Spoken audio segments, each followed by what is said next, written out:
ओम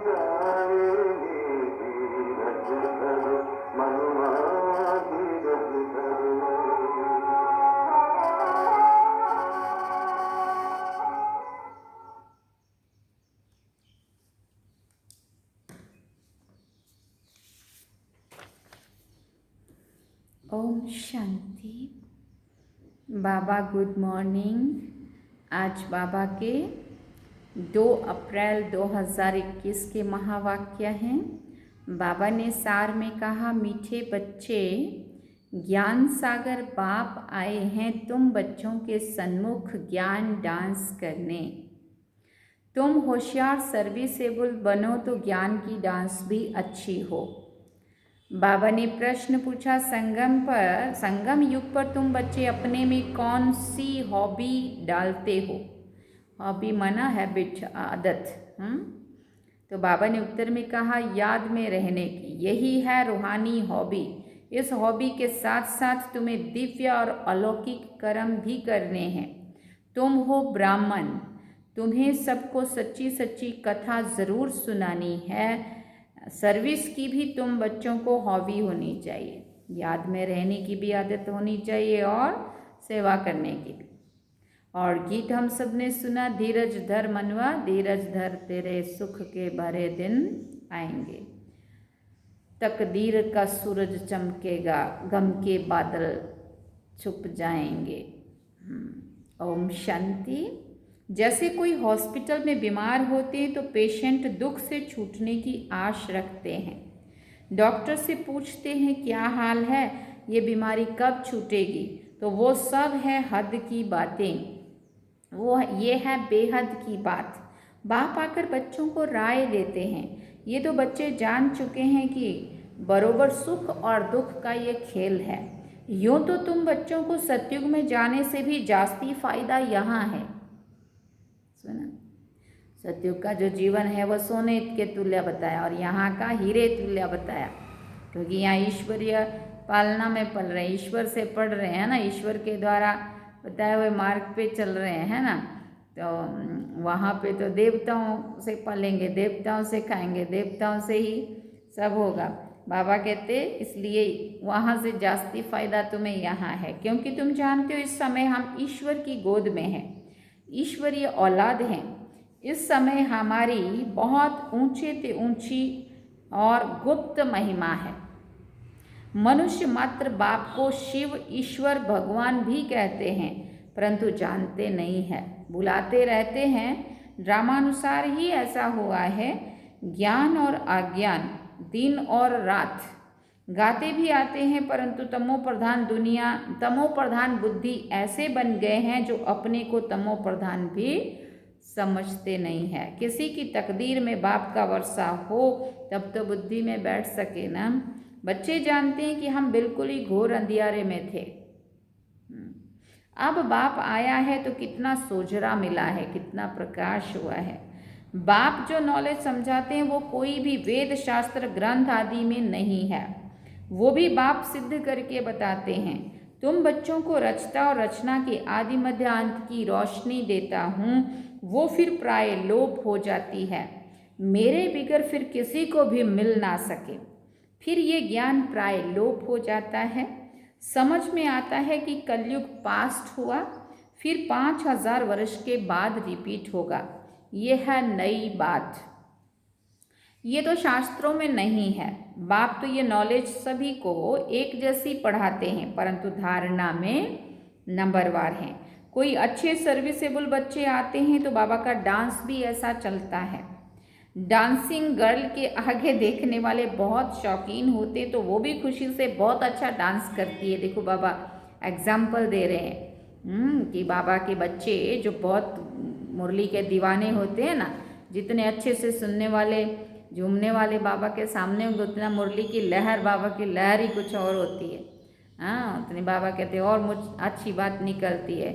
ऐसे जैसे dancing girl के आगे जब बहुत सारे लोग वाह वाह करने वाले होते हैं ना, तो उसको और अच्छा, खुशी में और अच्छा डांस करती है। थोड़े बैठे होंगे तो कॉमन रीति से थोड़ा डांस करेगी, वाह वाह करने वाले बहुत होंगे तो उनका भी उल्लास बढ़ेगा। तो यहाँ भी ऐसे है। मुरली सब बच्चे सुनते हैं, लेकिन सन्मुख सुनने की बात और है ना। ये भी दिखाते हैं कि श्री कृष्ण डांस करता था। डांस कोई वो नहीं, वास्तव में ये है ज्ञान डांस की बात।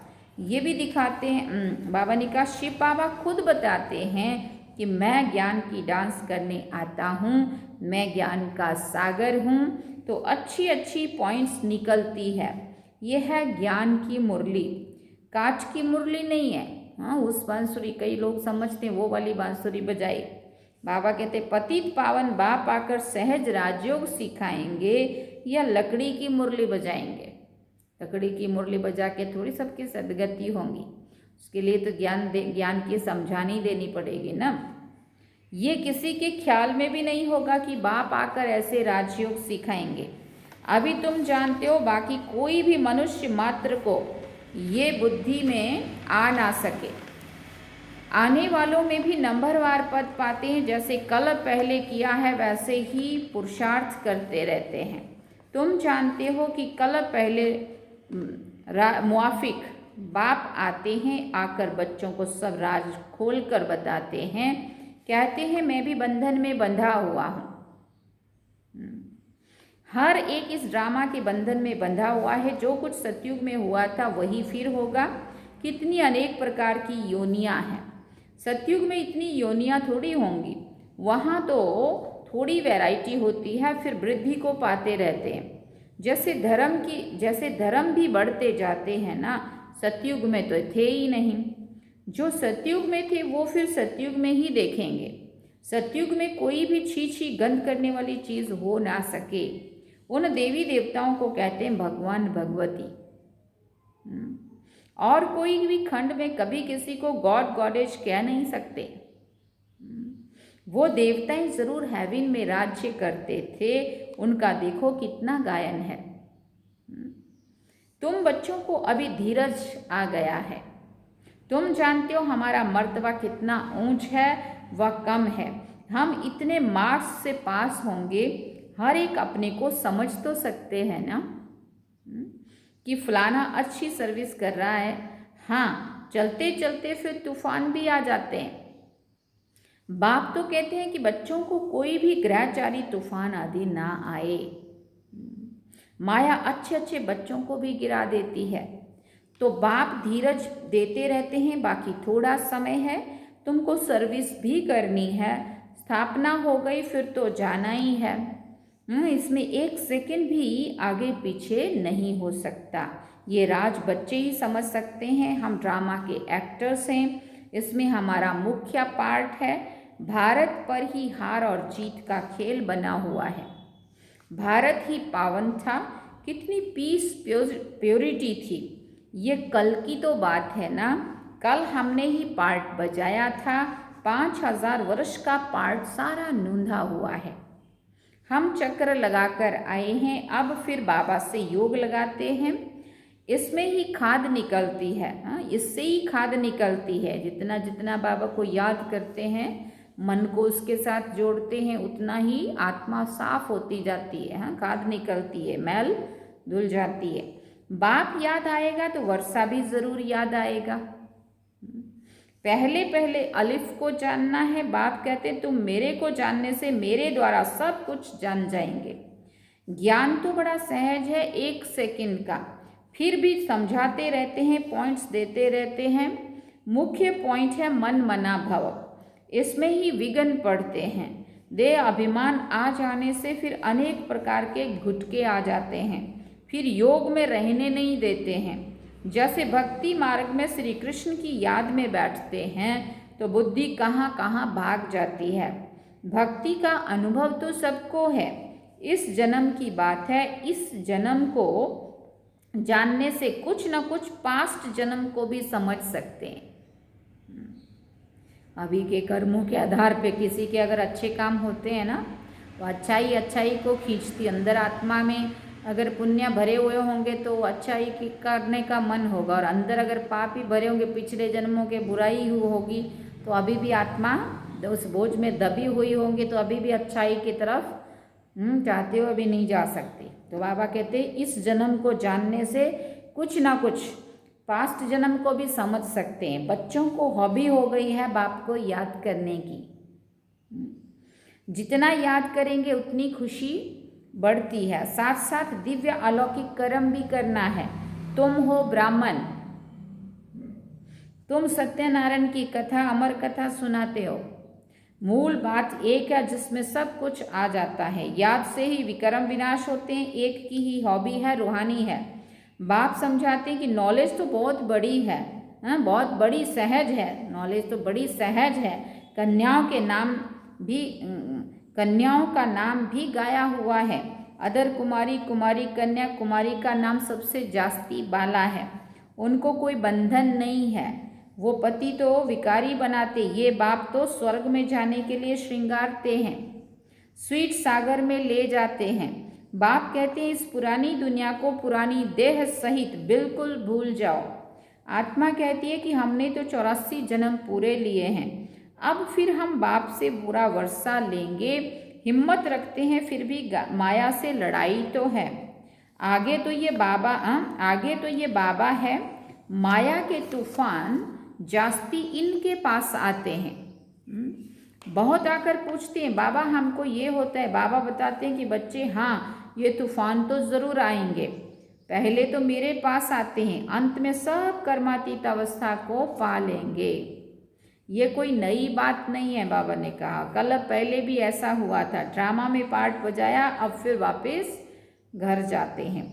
बच्चे जानते हैं ये पुरानी दुनिया नरक है। कहते भी हैं कि ये लक्ष्मी नारायण क्षीर सागर में रहते थे। इन्हों के मंदिर कितने अच्छे अच्छे बनाते हैं। पहले पहले मंदिर बनाया होगा तो क्षीर का ही तालाब बनाकर विष्णु की मूर्ति को बिठाया होगा। बहुत अच्छे अच्छे चित्र बनाकर पूजा करते थे। उस समय तो बहुत ही सस्ताई थी। बाबा का सब देखा हुआ है। बरोबर ये भारत कितना पवित्र क्षीर सागर था। दूध घी की जैसे नदियाँ थी। ये तो महिमा दे दी है। स्वर्ग का नाम लेते ही मुख पानी हो जाता है, मुख में पानी आ जाता है। तुम बच्चों को अब ज्ञान का तीसरा नेत्र मिला है, तो बुद्धि में समझ आई है। बुद्धि चली जाती है अपने घर की तरफ, फिर स्वर्ग में आएंगे, वहाँ सब कुछ नया ही नया होगा। बाबा श्री नारायण की मूर्ति देखकर बहुत खुश होते थे, बहुत प्यार से रखते थे। ये भी समझते थे कि हम ही ये बनूंगा। बाबा को ये भी पता था कि मैं ही ये बनूंगा। जब बाबा का ज्ञान मिला तब, ये ज्ञान तो अब बाबा से मिला है। तुमको ब्रह्मांड और सृष्टि चक्र के आदि मध्य अंत का ज्ञान है। जानते हो हम चक्र कैसे लगाएंगे। बाबा हमको राजयोग सिखा रहे हैं। तुम बच्चों को बहुत खुशी होनी चाहिए। बाकी थोड़ा समय है, शरीर को कुछ ना कुछ तो होता ही रहता है। अब ये तुम्हारा अंतिम जन्म है। अब तुम्हारे सुख के दिन आते हैं ड्रामा प्लानानुसार। देखते हो कि विनाश भी सामने खड़ा है। तुमको तीसरा नेत्र मिला है। मूल वतन, सूक्ष्म वतन, स्थूल वतन को अच्छी तरह से जानते हो। ये सुदर्शन चक्र तुम्हारी बुद्धि में फिरता रहता है। खुशी होती है। इस समय हमको बेहद का बाप टीचर बनकर पढ़ाते हैं, परंतु नई बात होने के कारण घड़ी घड़ी भूल जाते हैं। नहीं तो बाबा कहने से खुशी का पारा चढ़ जाना चाहिए। राम तीरथ श्री कृष्ण का भक्त था, तो श्री कृष्ण के दर्शन करने के लिए कितना करते थे। उनको साक्षात्कार हुआ और खुशी हो गई, परंतु उससे क्या हुआ, मिला तो कुछ भी नहीं। वो दर्शन करना चाहते थे, वो दर्शन साक्षात्कार हो गया, बस। यहाँ तो तुम बच्चों को खुशी भी है, क्योंकि जानते हो कि 21 जन्म के लिए हम इतना ऊंच पद पाते हैं। 3 हिस्सा तो तुम सुखी रहते हो। अगर आधा आधा हो तो फिर फायदा नहीं हुआ ना। तुम 3 हिस्सा सुख में रहते हो। तुम्हारे जैसा सुख और कोई देख ना सके। तुम्हारे लिए सुख अपार है। महान सुख में तो दुख का पता नहीं चलता है। संगम पर तुम दोनों को जान सकते हो कि अभी हम दुख से सुख में जा रहे हैं। मुंह है दिन तरफ और लात है रात तरफ। इस दुनिया को लात मारनी है, अर्थात बुद्धि से भूलना है।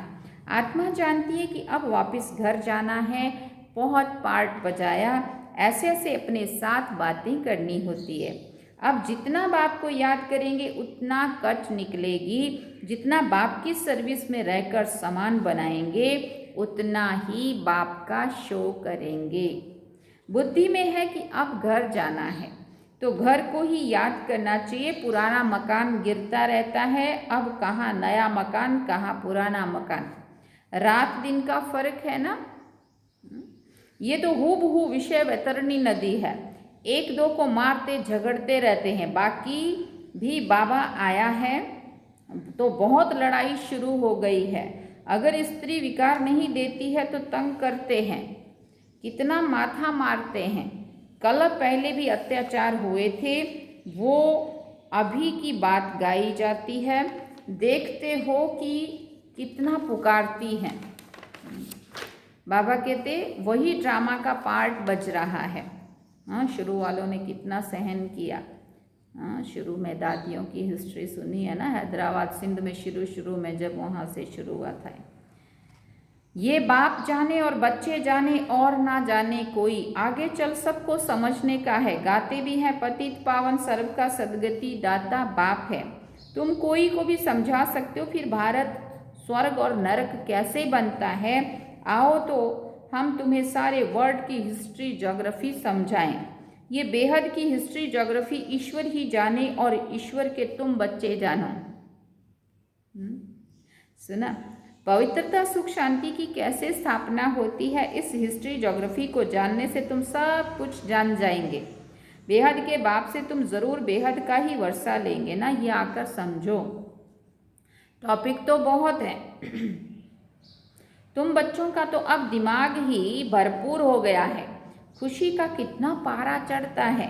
सारी नॉलेज तुम बच्चों के पास है, नॉलेजफुल बाप से नॉलेज मिल रही है। फिर हम ही जाकर लक्ष्मी नारायण बनेंगे, वहाँ फिर ये नॉलेज कुछ भी नहीं होगी। कितनी गुहिया बातें हैं समझने की। बच्चे सीढ़ी को अच्छी रीति समझ गए हैं ना, तो ये 84 का चक्र है, अब मनुष्यों को भी क्लियर करके समझाना है इसको। अब स्वर्ग व पावन दुनिया थोड़ी कहेंगे। सतयुग अलग है, कलयुग अलग चीज़ है।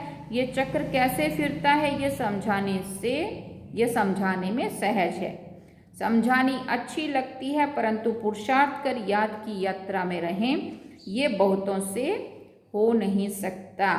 अच्छा, मीठे मीठे सिकिल दे बच्चों प्रति माता पिता बाप दादा का याद प्यार और गुड मॉर्निंग। रूहानी बाप की रूहानी बच्चों को नमस्ते। हम रूहानी बच्चों की रूहानी माता पिता बाप दादा को दिल व जान सिकवा प्रेम से याद प्यार, गुड मॉर्निंग, नमस्ते, थैंक्स बाबा। अब धारणा के लिए मुख्य सार है। पहला पॉइंट, इस पुरानी देह और दुनिया को बुद्धि से भूल बाप को और घर को याद करना है। सदा इसी खुशी में रहना है कि अभी हमारे सुख के दिन आए कि आए। गीत सुना ना, धीरज धर मनवा धीरज धर, तेरे सुख के बड़े दिन आएंगे। दूसरा पॉइंट, नॉलेजफुल बाप से जो नॉलेज मिली है उसका सिमरन कर दिमाग को पूर्ण रखना है, माना भरपूर रखना है। दे अभिमान में आकर कभी भी किसी प्रकार का गुटखा नहीं खाना है। वरदान है आज का, ईश्वरीय भाग्य में लाइट का क्राउन प्राप्त करने वाले सर्व प्राप्ति स्वरूप भव। ईश्वरीय भाग्य में लाइट का क्राउन प्राप्त करने वाले सर्व प्राप्ति स्वरूप भव। दुनिया में भाग्य की निशानी राजाई होती है और राजाई की निशानी ताज होता है। ऐसे ईश्वरीय भाग्य की निशानी लाइट का क्राउन है और इस क्राउन की प्राप्ति का आधार है प्योरिटी। संपूर्ण पवित्र आत्माएं लाइट के ताजधारी होने के कारण साथ साथ सर्व प्राप्तियों से भी संपन्न होती हैं। अगर कोई भी प्राप्ति की कमी है तो लाइट का क्राउन स्पष्ट नहीं दिखाई देगा। स्लोगन में बाबा ने कहा, अपनी रूहानी स्थिति में स्थित रहने वाले ही मनसा महादानी है। अपनी रूहानी स्थिति में स्थित रहने वाले ही मनसा महादानी है। मनसा महादानी माना मनसा सेवा करने वाले, महादान करने वाले। सारे विश्व कल्याणकारी का जो टाइटल है पूरे विश्व का कल्याण हम मनसा सेवा द्वारा कर सकते हैं, मनसा महादानी स्थिति द्वारा। तो बाबा कहते जो अपनी रूहानी स्थिति में स्थित रहेंगे ना, तब ही हम पूरे विश्व को ये मनसा सेवा कर सकेंगे, ये महादान अच्छे वाइब्रेशन दे सकेंगे। अच्छा, ओम शांति। ये थे आज के महावाक्य। बाबा ने सार में कहा, मीठे बच्चे, ज्ञान का सागर बाप आए हैं तुम बच्चों के सन्मुख ज्ञान डांस करने। तुम होशियार सर्विसेबल बनो तो ज्ञान की डांस भी अच्छी हो। ये थे बाबा के आज के महावाक्य। अब हम सुनेंगे जो आधा गीत है उसको पूरा करेंगे, बाबा को याद करेंगे।